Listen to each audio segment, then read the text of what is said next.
smile. Salvador's not smiling. We're arguing a lot. Anyway, down to business.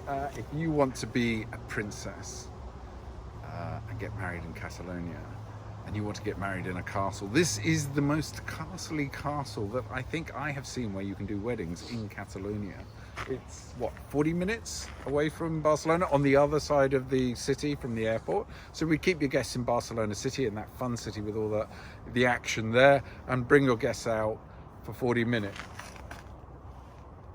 This is what your guests would see. There's a wonderful Catholic church not 5 minutes away from here. If your Catholic wedding is your thing, and then we'd bring you up here. A horse and cart can come up here.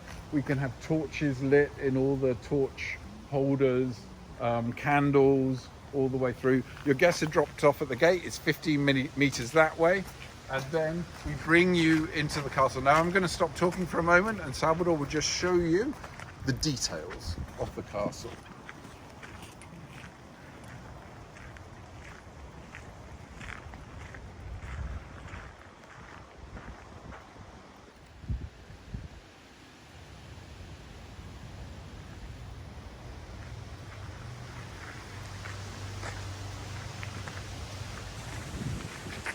Entonces, con esa idea, sí. Y otra información que nos da parte de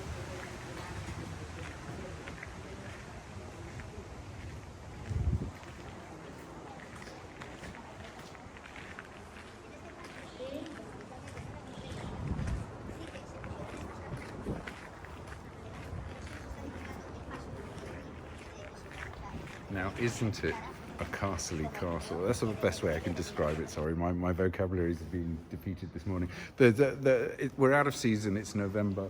It's a tourist attraction now, so there's guided tours. So we've just slipped past one of those. We've walked in the gate, but if you wanted a horse and carriage, it brings you up from the church.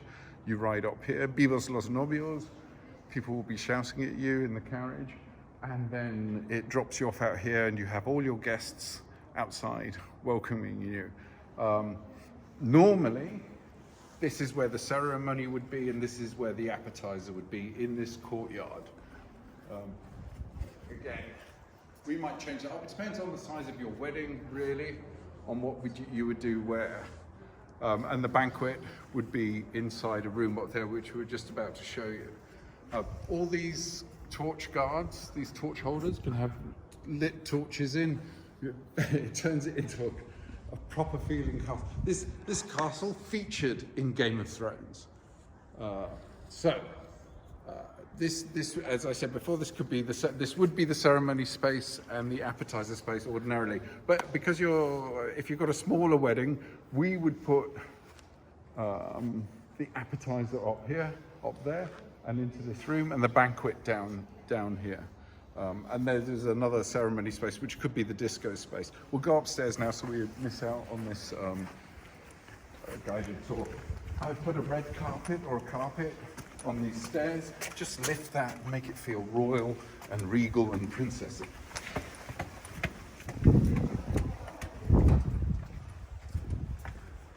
What a wonderful, wonderful space in these arches. Now this part of the castle's only 20th century. The oldest part of the castle surviving is in the corner there, which is the square tower, which is the 14th century. We'll go inside with this. Could be the appetizer area, music, food stations. This is good for 50 people, and we can either use these rooms or this is traditionally the banqueting space. And just look at the detail. This castle, this 20th century castle, was built by Dominic y Montaner, one of the fathers of Barcelona's modernism. We used to have one of his offices in one of his buildings. Just before I continue, drink in the ceilings, the fireplaces, the chandeliers, the stained glass windows, these wonderful arches with crusaders on. You've got a mixture because this is crusade and the figures on the wall are more Renaissance. That's more Elizabethan, actually. This is Crusaders, and that's Elizabethan. So you've got this mix and match of history shown. These ceilings. And there's another wonderful, wonderful ceiling here.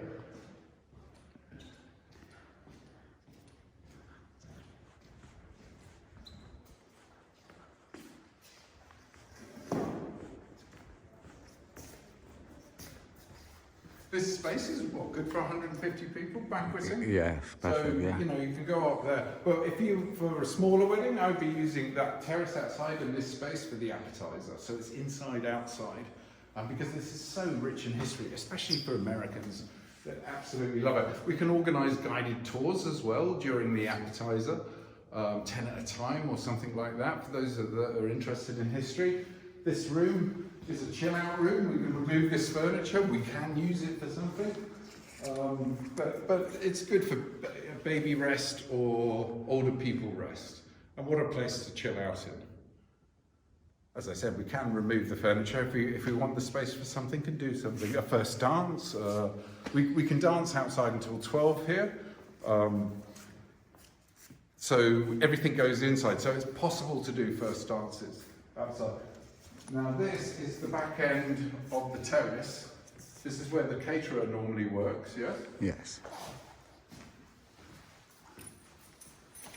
So normally people don't see inside this place, but we can open these doors and use it for the appetizer too. If we wanted that for the banquet, this could be the appetizer. And then it goes from 50 to 150. Yeah, the different rooms.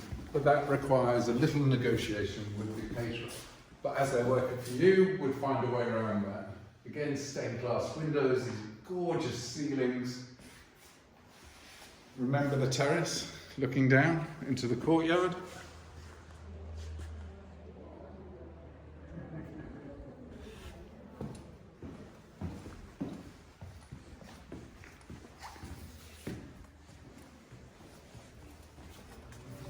One more room, and then we're going to take you immediately into the bridal suites, where you can get changed.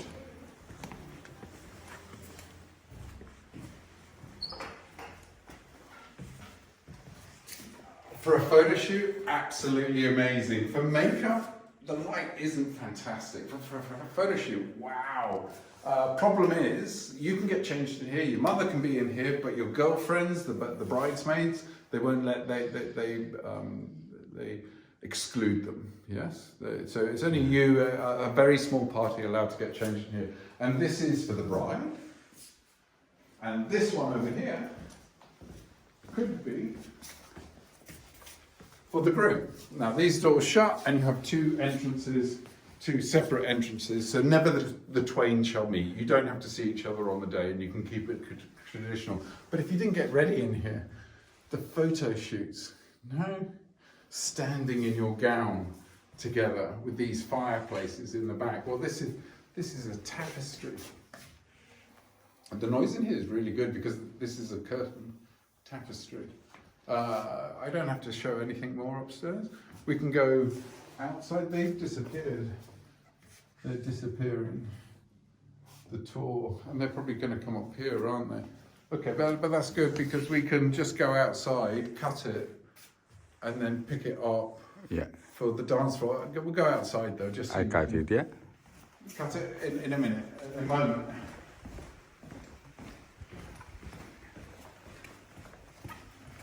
Because we walked in that way, I just want to show the connection.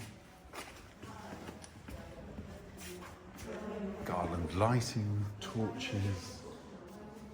Banqueting tables, yes, dance floor in the middle,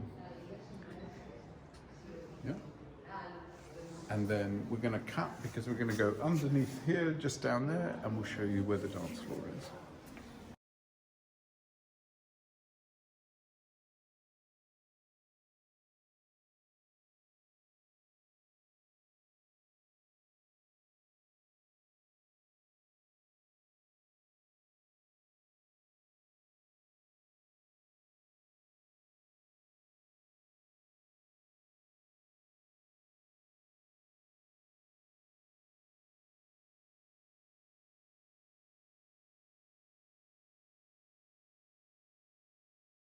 stairs. This is the entrance that we came in on, and we've done the banqueting space for Victoria, but normally the ceremony or the appetizer, and keep going around in a circle. We're now into the dance floor. All of this furniture is tourist season. This would all be removed and we'd keep what we want and do what we want with the entrance. Again, in this wonderful, wonderful room, it's kitted out for a gift shop kind of cafe. That would all move, and have a look at this.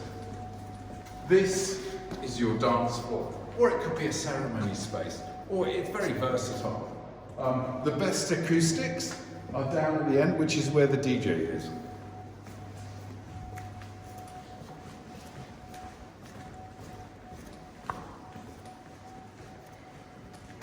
No plastic chairs, no, all these bits and pieces will be taken away. So your DJ is here with your lights, the bar is down there, and what a fun place it is.